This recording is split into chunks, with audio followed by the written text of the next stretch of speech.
রিজিকের অলৌকিক পরিকল্পনা। যখন বুঝলাম আমাকে আল্লাহই খাওয়াচ্ছেন।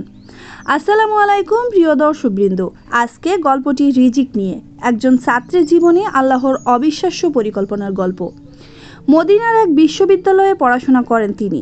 প্রতি মাসে ক্যান্টিনে অগ্রিম বুকিং দিতে হয়। আগে বুকিং দিলে ভর্তুকি সহ খরচ পড়ে মাত্র কয়েক হাজার টাকা, কিন্তু প্রযুক্তিগত সমস্যার কারণে জানুয়ারির বুকিং দিতে পারলেন না। এখন খাবার পেতে হলে পুরো টাকাই দিতে হবে, বাংলাদেশি টাকায় প্রায় 22,000 টাকা। রান্না জানেন না, রুমে রান্নার কোনো ব্যবস্থাও নেই। টানা বৃষ্টি, তীব্র ঠান্ডা, বাইরে যাওয়াও কঠিন। সামনে অনিশ্চয়তা, কি খাবেন, কিভাবে চলবেন। তিনি কাউকে কিছুই বললেন না, শুধু আল্লাহর উপর ভরসা রাখলেন। পরদিন সকালে ঘুম থেকে উঠে রুমের বাইরে পা রাখতেই দেখলেন একজন হাতে খাবার নিয়ে কাউকে খুঁজছেন। 10 সেকেন্ড এদিক সেদিক হলেই দেখা হতো না, কিন্তু হলো, খাবারটি তার হাতে চলে এলো।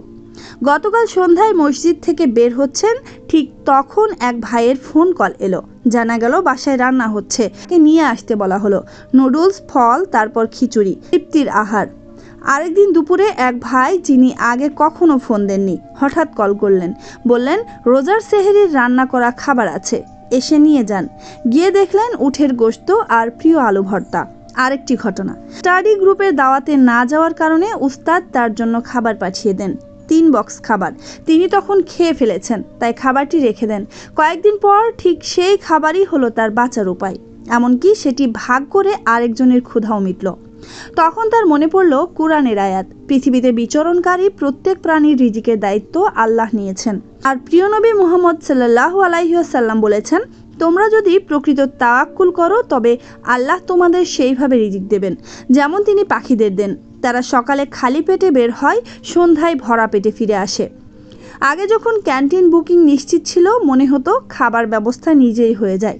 কিন্তু যখন কিছুই নিশ্চিত নয়, তখন প্রতিটি প্লেট খাবারের সামনে বসে তিনি বুঝলেন রিজিক মানুষ দেয় না, আল্লাহ দেন। তার চোখে পানি চলে এলো, ঈমান দৃঢ় হলো। শিক্ষা, যখন সব দরজা বন্ধ মনে হয়, তখনও আসমানের দরজা খোলা থাকে। রিজিকের মালিক মানুষ নয়, রব্বে কারিম। আল্লাহ আমাদের সবাইকে পরিপূর্ণ তাওয়াক্কুলের তৌফিক দিন, আমিন।